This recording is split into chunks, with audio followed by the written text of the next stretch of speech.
वो प्रिया के घर की पार्टी ना, अरे उसका बेटी का बर्थडे था और ऐसे रिएक्ट करी थी जैसे मैडम का खुद का बर्थडे हो।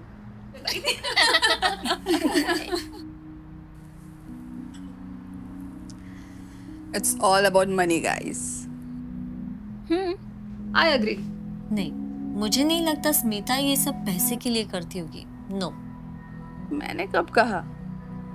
लेकिन पता है कितना पैसा वाइट होता है इन एनजीओस के थ्रू?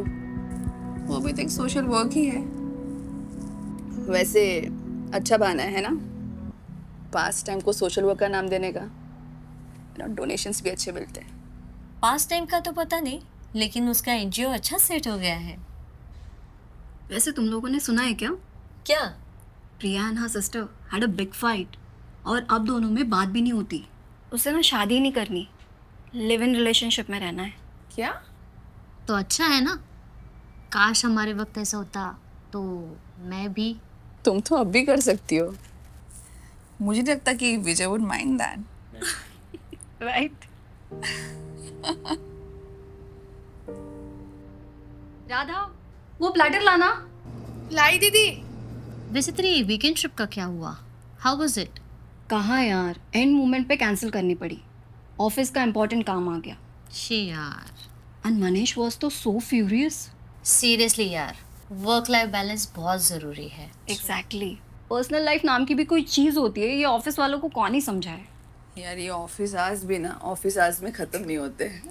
राइट। लाइक राधा, पक्का स्मिता ही होगी। हाय कैसी है सिमू? मैं बढ़िया, फाइनली। देखिए आ गई चीफ गेस्ट साहिबा। हाय। और मैडम कहाँ रह गई थी? कैसे लेट हो गया आज? आज कौन सा एनजीओ का काम आ गया? मत पूछ यार। एक तो सबको ना अपने प्रॉब्लम्स लेके मेरे पास ही आना होता है। हमने कहा था एनजीओ खोलनी। Social service is the new branch topic darling. हाँ हाँ, बोल लीजिए मोनिका मैडम। हम सबकी किस्मत आप जैसे थोड़ी है। ऐसे मोनिका का भी सोशल सर्कल काफी बढ़िया है।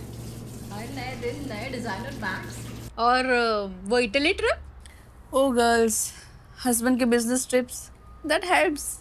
दीदी सब काम हो गया, मैं निकलती हूँ। ना दीदी मैं जाऊँ? अरे लेना। थोड़ी देर रुक जाना। दीदी मैंने बताया था ना आपको, मेरा बेटा अकेला है घर पे, पड़ोसी भी गाँव गए हैं तो। अरे प्रिया आने वाली है क्या? और नेहा? कुछ कह नहीं सकते। कुछ मेहमान ना और आ सकते हैं, तो बस थोड़ी देर रुक जा। दीदी मैंने बोला तो था आपको। थोड़ी देर रुक जाएगी तो कुछ नहीं होगा। अरे सिमरन, आज अपनी किटी पार्टी है यार, थोड़ी देर तो रुक ही सकती है ना ये। अच्छा एक काम कर, पकोड़े बना दे, काफी दिन हो गए खाए नहीं, फिर चले जाना। तो लेना। हाँ। मुझे जब ये वाली बात याद है तुझे?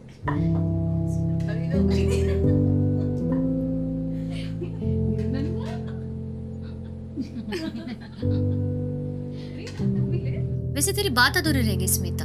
यार सुबह सुबह एक इनॉग्रेशन फंक्शन में गई थी, फिर वहां से ऑफिस में आई तो वहां पर एक लड़की बैठी थी। हर रोज आके बैठती है और रोज नए नए प्रॉब्लम्स लेके आती है। मैंने बोला देख, इतने प्रॉब्लम्स हो रहे हैं तो कपल्स काउंसलिंग कर ले। यार हमारे जनरेशन ने भी बहुत स्ट्रेस झेला है और हम कभी काउंसलिंग वगैरह नहीं गए। हाँ, ये आजकल की मॉडर्न जनरेशन की लड़कियां, प्रायोरिटीज हिली हुई है इनकी। कुछ नहीं, ये सब स्पॉइल्ड ब्रैट्स है। जॉब क्या कर लिया, इन लोगों को लगता है इनको किसी की जरूरत ही नहीं है। और ये प्रिया और नेहा कब तक आएगी यार? Wait, I have something to show from my last trip. Look at this. Exclusive collection. Nice. Your handmade है। Show me. Oh my. Too good. Sorry दीदी, लेकिन मुझे जाना होगा। मेरा बेटा अकेला है घर पे और पड़ोसी भी गाँव गए हैं तो। राधा, तुझे बोला ना, कुछ लोग और आ सकते हैं, तेरी जरूरत पड़ सकती है। आज के दिन बेटे को अकेले रहने देना। सिमरन जाने देना उसे, सब कुछ तो बन चुका है। और कुछ लगा तो हम ऑर्डर कर सकते हैं। तू जा राधा। कभी अपने पति को ही बोल दिया कर बच्चों को संभाल ले। अरे उसका पति नहीं रहता उसके साथ। क्यों? किसी और का चक्कर है क्या? मुझे बता, मेरा एनजीओ है। ये देखो, समाज सेविका जाग गई। ये मर्द होते ही ऐसे हैं। All men are dogs. Shaila please. और हम करवा चौथ मनाते रह जाते हैं। इसीलिए I don't like all this. मैंने तो विजय से कह दिया, तुम्हारी लाइफ अपनी है और मेरी अपनी। एकदम सही कह रही है तू। I agree. बुरा मत मानना मैडम, बट आपको मेरी शादी के बारे में कुछ नहीं पता। और वैसे भी शादी तो दो लोगों के बीच में होती है, और एक दूसरे के लिए रिस्पेक्ट हो तो सभी प्रॉब्लम सॉल्व हो जाती है। आई एग्री, प्रॉब्लम तो हर शादी में होती है, लेकिन एक दूसरे की रिस्पेक्ट हो तो हर प्रॉब्लम सॉल्व हो जाती है। बातें तो काफी अच्छी करती हो, दिखती भी ठीक ठाक हो। तो ऐसी कौन सी अप्सरा मिल गई तेरे पति को? और ये मंगलसूत्र, वो चला गया कहीं और इसे देखो। Come on guys, stop it.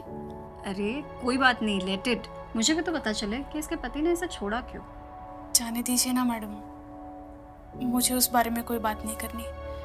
आपको कुछ चाहिए हो तो मुझे बताइए, मैं रुक जाऊंगी। ये देखो भारतीय नारी, पति ऐसा है फिर भी उसके खिलाफ एक बात नहीं सुनना चाहती। मैं अगर होती ना इसकी जगह पर, सबके सामने 2 थप्पड़ लगा देती। सही कह रही है आप, मुझे भी बहुत गुस्सा आता है उन पर, लेकिन अरे ये लेकिन ही तो तेरा प्रॉब्लम है राधा। उसने तुझे धोखा दिया और तू है कि धोखा तो हुआ है मेरे साथ। मुझे कह कर गए थे कि जल्दी लौटूंगा, गए तो फिर और तूने मान भी लिया? किसी और के साथ चक्कर चल रहा होगा तेरे पति का। नहीं मैडम, वो तो मुझसे बहुत प्यार करते थे। और फिर तेरे से दिल भर गया उसका। राधा, तू यंग है, दिखने में भी अच्छी है, क्यों अपनी जिंदगी खराब कर रही है? और नहीं तो क्या, हमारी शैला को ही देख ले, इसका तो पति है फिर भी। प्लीज यार राधा, तुझे जाना है तो तू जा सकती है। कितनी अजीब बात है ना, मैंने आपको कुछ बताया भी नहीं और आपने अंदाजा भी लगा लिया। वो रात याद है मुझे,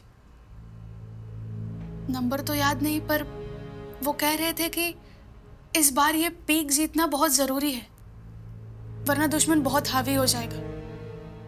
ये सुनकर मैं घबरा गई, रोने लगी। तो मुझे बोले कि पगली, मुझे कुछ नहीं होगा, लौटते ही मैं तुझे कॉल करूंगा। अगले दिन उनका कॉल तो नहीं आया, पर खबर जरूर आ गई कि इंडियन आर्मी ने पीक जीत ली है। पर वो थक चुके थे, तो उन्होंने वही आराम कर लिया, हमेशा हमेशा के लिए। वो मुझसे कहते थे कि ये देश उनका पहला प्यार है और बाकी सब उसके बाद। ये आर्मी वाले ना थोड़े पागल ही होते। मुझसे कहते थे कि मुझसे भी ज्यादा किसी और से प्यार करते हैं। कोई अपनी बीवी से ऐसी बातें करता है क्या? लेकिन उनकी इन्हीं बातों पर मुझे बहुत प्यार आता था। उनके जाने के बाद वो लेटर मिला, राधा कुछ कर्ज चुकाने जा रहा हूं, पता नहीं लौटूंगा या नहीं। अगर लौटा ना तो पक्का तेरा ही बनकर आऊंगा। उनके जाने के बाद उनके साथियों ने कहा कि मरने से पहले उन्होंने कई दुश्मनों को मारा। वो इंडियन आर्मी का उसूल है ना कि दुश्मनों को मारने से पहले हम नहीं मरेंगे। I will not die till I prove my blood. उनके जाने के बाद कई जगह उनका सम्मान हुआ। किसी ऐसी जगह किसी ने बहुत अच्छी बात कही थी कि जंग में मरने वाले लोग शहीद नहीं अमर होते। याद है ना अपना भाषण मैडम? आप शायद मुझे भूल गए और अपने दिए उस मेडल को भी। अभी आप ही बताइए मैडम, जो इंसान अमर है उसके नाम का मंगलसूत्र कैसे उतार दूं?